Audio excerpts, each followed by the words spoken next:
Hello and welcome. You're listening to Trajectory, the AFEC podcast. With me today, I have Wendy Zhang, who is a senior consultant at EY. Hi, Wendy. Hey Edward, how are you? I'm good, thank you. How are you? I'm good. That's good. So we'll dive right into it.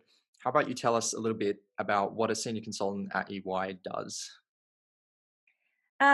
Well, it's a very broad question because we have a lot of areas of the business, as you can imagine. But I can tell you about what a senior consultant in the technology team within the advisory service line does. So what my role involves is primarily I assist clients with technology transformation projects. And in Canberra, our clients are primarily federal government, but we do deal with also other types of clients too. So I guess like on a day-to-day, my role is quite diverse. Sometimes I have more of a project management function of managing a technology implementation or any sort of discovery into new systems for the client or something like that. It can be stuff like stakeholder engagement, it can be writing reports, so it's quite broad. And of course, like outside technology, it gets even broader. We have other competencies like strategy, customer, supply chain. So just different focal areas, but I guess the bread and butter of the type of work we do is quite similar. Right, fantastic. And did you expect that you would be doing something in this space? So from that, I gather you are primarily focused in technology. Is Mm. what you were saying? No, I didn't. So my background is actually international and global studies. Right. So previous to joining EY, I actually had no really direct experience in technology, but what I Mm, did bring is the federal government background. mm, I've worked in a few federal government agencies previously. So I bring that, I guess, more client. I have a strong understanding of what the client wants out of projects. So technology has been a new adventure for me and a very steep learning curve, but I've loved it so far. that's brilliant. Hmm. So perhaps we could get a little bit into your university experience because Mm. obviously that's quite relevant to people who'll be listening to this podcast. So you mentioned you had a background in global studies. What specifically did you study and whereabouts did you study that? So I studied international and global studies at the University of Sydney, and I did a year abroad in Munich as well. Um, yeah, so I guess originally I always envisioned myself working in international human rights, as I think a lot Hmm. of people who do start off, particularly at university, studying international relations do. But yeah, interestingly, I found myself in technology now. Yeah, quite a shift. I suppose we've spoken to a few consultants in previous episodes of this podcast, and they tend to have these quite, you know, all over the place career Mm. paths following their interests. Yeah, so do you find that much of what you studied at university comes into play now with what you do or has done at all? Well, I think from international and global studies, and I guess any arts-based degree, we're just doing so much reading and writing and absorbing large chunks of information and trying to Yeah. channel that into, two, 3,000 words. So I think that I've brought my strong writing skills and like that analytical ability to really like concisely summarize large chunks of information to all my jobs and particularly consulting. That's been really helpful. It's that underlying skill, I guess, more than the topic of what I learnt.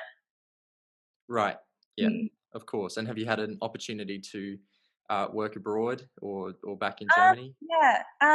So I've actually worked at the United Nations in New York for half a year previously. So I worked in the Department of Economic and Social Affairs, working on Right. sustainable development goals, Mm. which is, I guess, where my interest in technology sparked from, actually, because I was working on open government data, which had a lot to do with government systems, Mm. which is interlinked to the work I'm doing now with digital legislation and that type of stuff.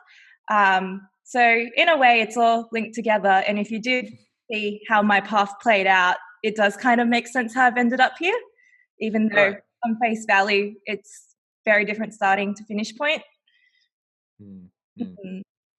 Well, that's great. So you obviously work within teams at EY, I'm guessing. So, do you find that the people who you work with have come from similar university backgrounds? Um, so we're really diverse, actually, even within the technology team. I'm definitely not the only team member who doesn't come from like a IT background.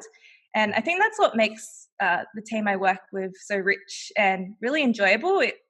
It's not only that we have different educational and professional backgrounds when we join, it's the different types of skill sets and I guess way that we view things in the world that I think when you merge it together, it always has a better outcome, which I really enjoy. It's Mm. definitely the most diverse workplace I've worked in that sense. Right, right. So perhaps the last question coming out of that university experience, what was your experience getting out of university into the Mm, grad programs, the clerkship programs, internship programs? Was that a stressful time? Do you have any, mm. hints or tips on how you navigated that process?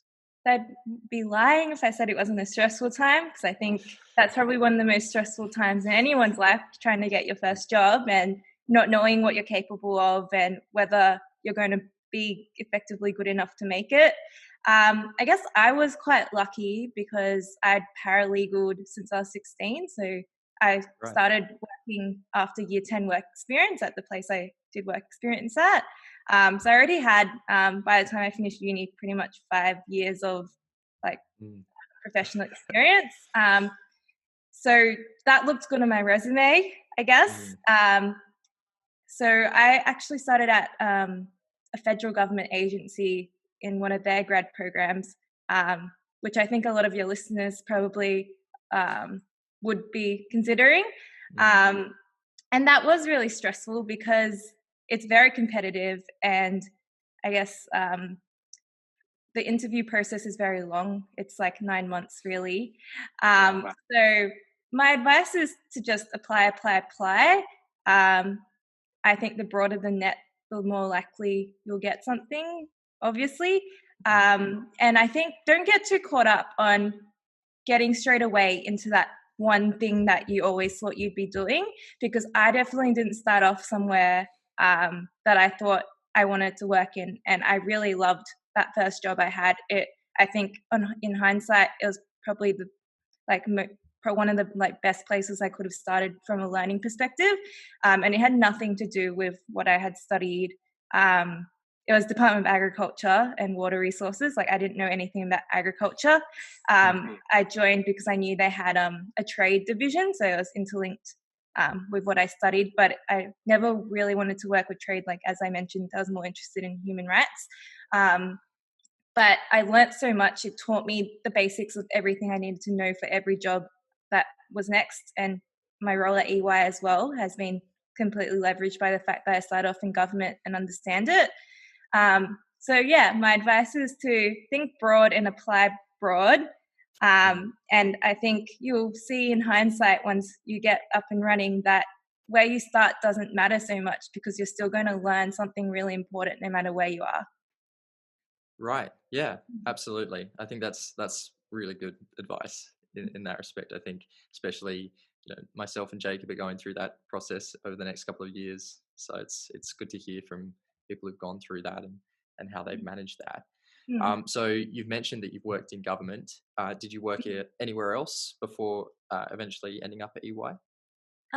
So I worked in two federal government agencies, so agriculture and also communications and arts, as it was previously known. Um, so and also the law firm previously where I paralegaled on humanitarian cases. So I Right. was very fortunate to, because when I initially started working at that law firm, it was in workplace relations, but they actually expanded during my time there to have a migration practice, and I started working in both, and then eventually shifted into the humanitarian area, which I loved, and it was exactly what I wanted to do. Mm. Um, so yeah, I guess I've had the private law firm experience, the federal government experience, United Nations experience, and now consulting experience. Right. So how long have you worked at EY now? Coming up to a year and a half. It's gone by Right. really quick, in a good way. And how did you come by that? Did you have interactions with EY during your experience in other jobs, or something appealed So to you? I actually had never interacted with anyone from EY or really gone to any EY events as a grad or anything previous to joining. It was a bit of luck that I just saw a job advert that sounded exactly like what I wanted to do. And at the time, I was 2.5 years into working in federal government and I wanted to try something else. So Yeah. it was just good timing and I had the right skills for what they were looking for. And yeah, it's just been a really great fit. So I was really lucky in that way. Mm, mm. So you mentioned skills. It seems to me that Mm, your path through university and through your work, research and the ability to research has been a big part of that. Would you say mm. that's the main skill that you've taken into this role, or is there some other skills that you've seen as having been important to your development in your career? I think probably the most important skill, other than kind of the research, writing, analytical ability, is I guess that stakeholder management and general social skills that I bring. Like I've always been a really social person since I was young, pretty much. Like always, like being an extrovert. And that's been really helpful in consulting because you do work with the client a lot, and then clients also you often work with all their stakeholders, so you're working internally and externally with such a large number of people a lot of the time. And for example, in some projects I've had to in like 2 weeks interview 20 to 30 like senior executives, and it does take it's difficult to do if you don't feel confident with talking to people and feeling, I guess, strong in your ability to keep up small talk in between asking questions and stuff like that. So I think that's been really helpful to me. And yeah, I think you're right on with the research skills and those underlying skills I got from my degree. Definitely help me when it comes to doing the actual deliverables. Mm, Mm, thank you. So you've been at EY for a year and a half, you said.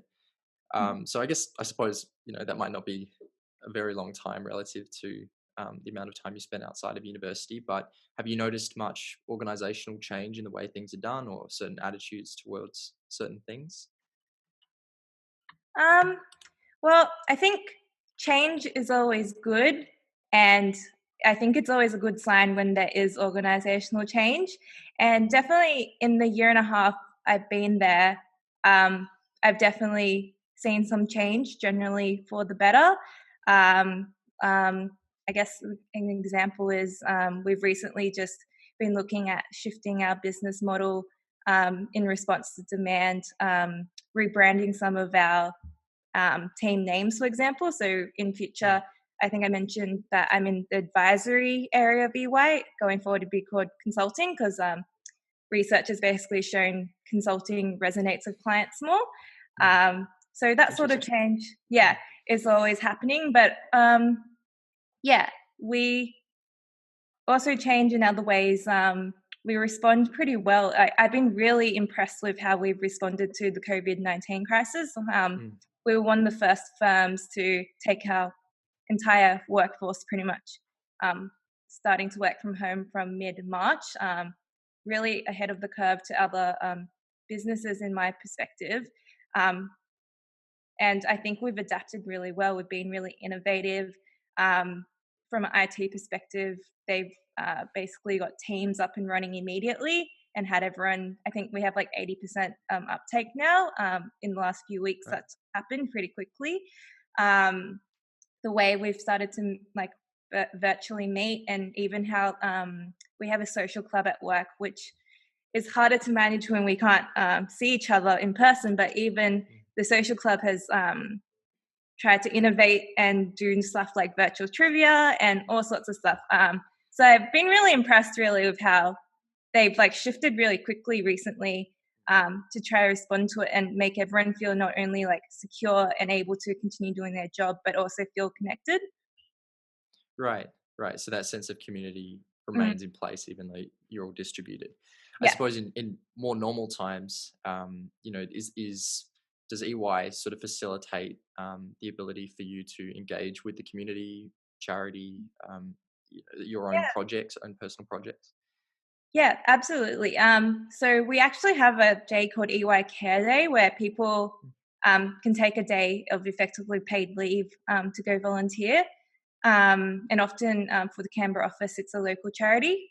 Um, and um, and they're also very supportive more broadly. For example, outside of work, I'm part of a um, multicultural female professional networking group called Phoenix Sisters, which is a Canberra-based one.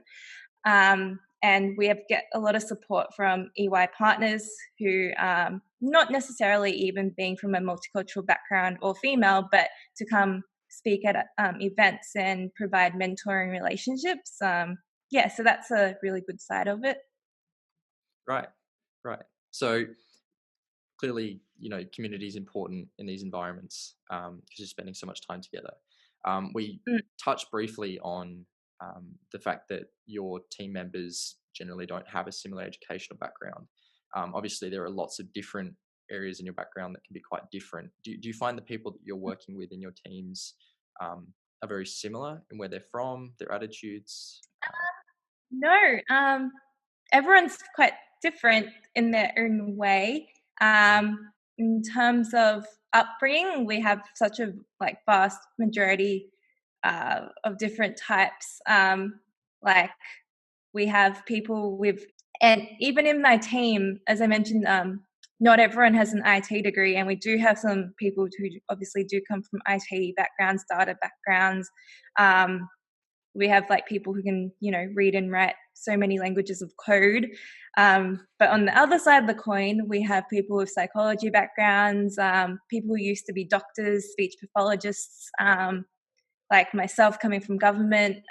We have other people who yeah, basically coming from all different sorts of careers and walks of life, different cultural backgrounds as well. We're a pretty multicultural team. um, yeah, it's a really good mix of both attitudes, upbringings, and styles, I guess. Mm, Mm. mm. What is it about EY, do you think, that brings people from such diverse backgrounds together like that? Obviously, there are lots of organisations like EY providing consulting services. Um, what is it about EY that specifically has drawn you to the organisation and perhaps your teammates as well?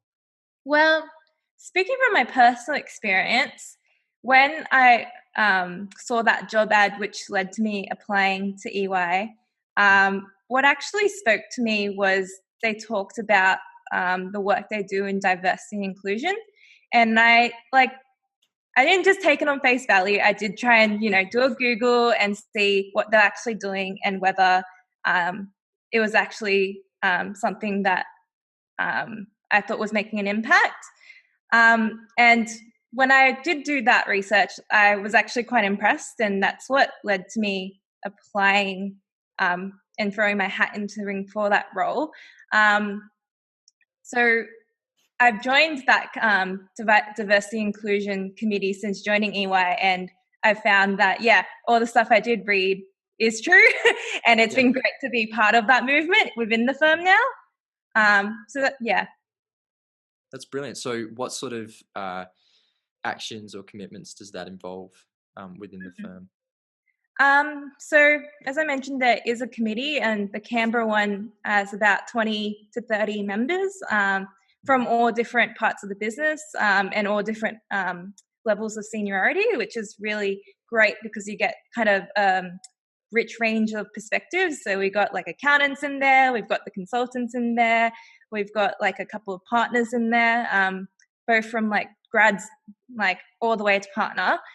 And lots of people from different cultural backgrounds, I guess different familial situations. So we're not just focused on culture, we also focus on disability, flexibility, gender, Indigenous, interface, LGBT. So we do try to provide an environment that is comfortable and safe for whoever joins the firm.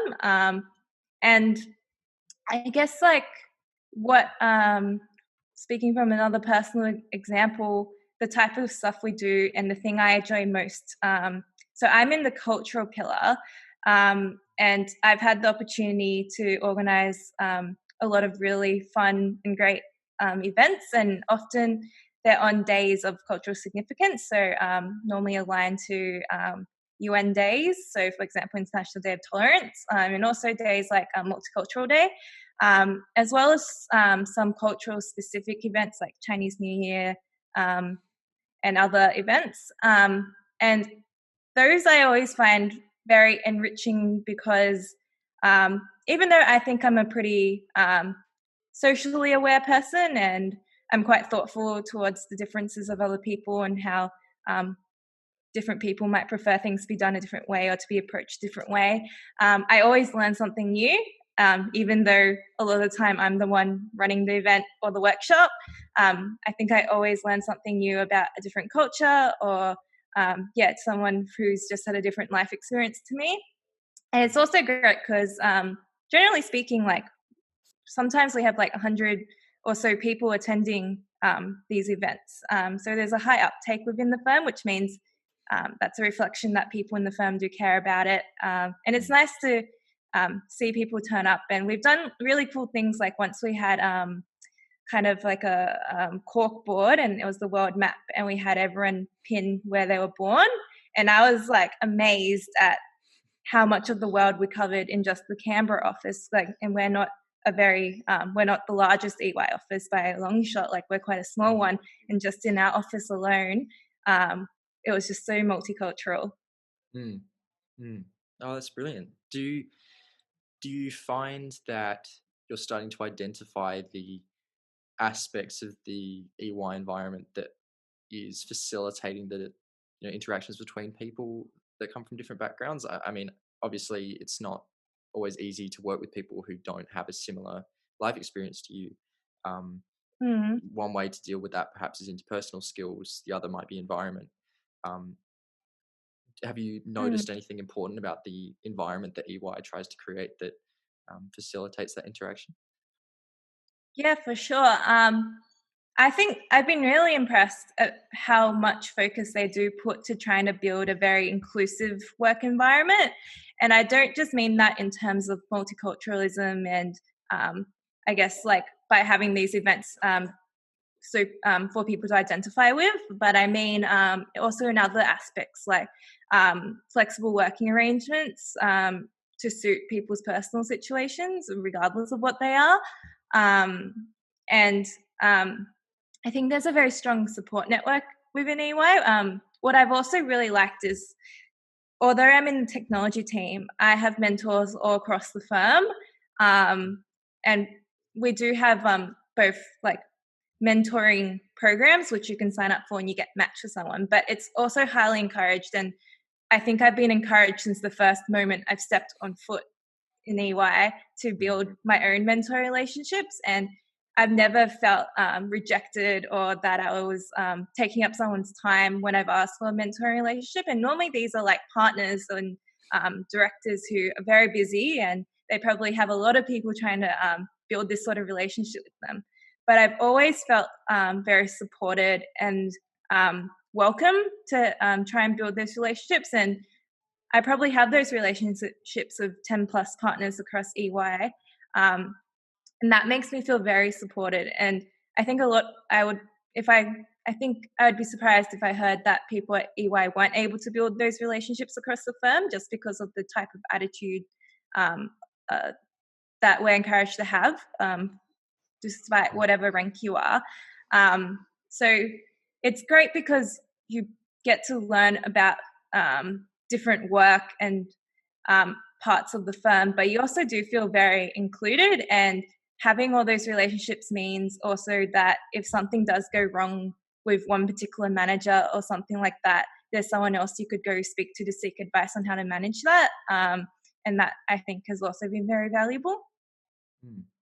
So when it comes to shaping this environment and building this culture, is it primarily senior staff, senior consultants, managers, partners that set that culture, organise activities, and teams that work towards those ends, or is it all levels of the firm? Where is the culture set, and how is that directed?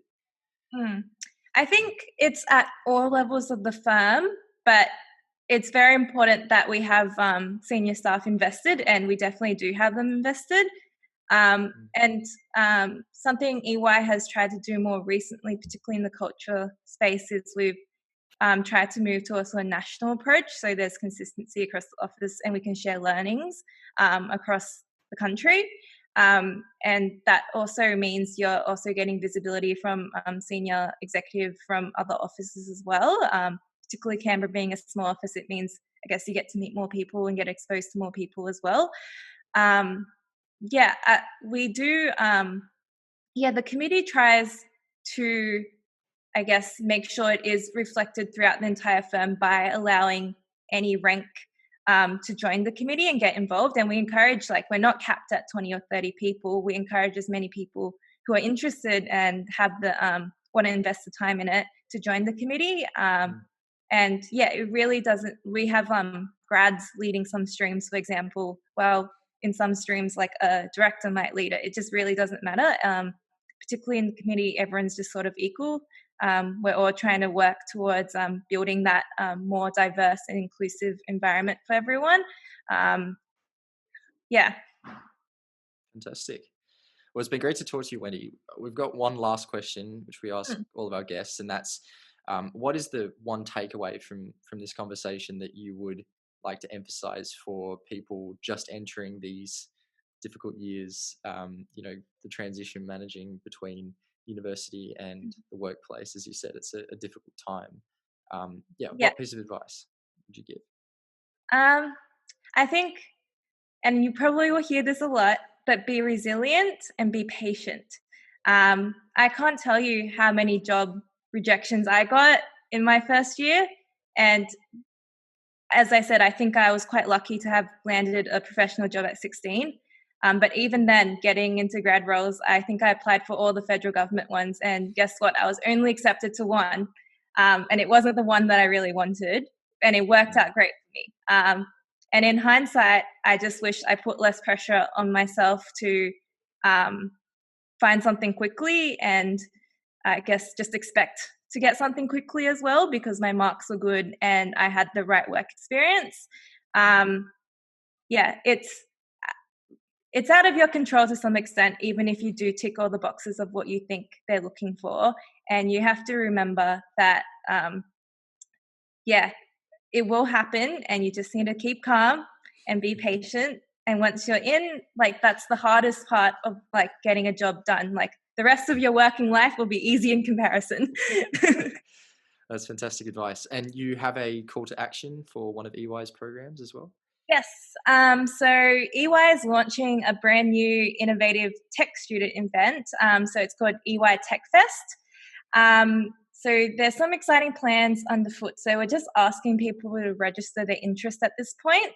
And we'll share more information probably post the COVID period. So if I send you the link, I guess you might be able to pop it on to the video for the listeners. Yeah. Awesome. So all of those links, links to the EY website, perhaps even your LinkedIn profile, will all be all over our various posts. So if people have any more questions, I assume they could get in touch with you if they have any specific questions about what you've talked about today. Wonderful.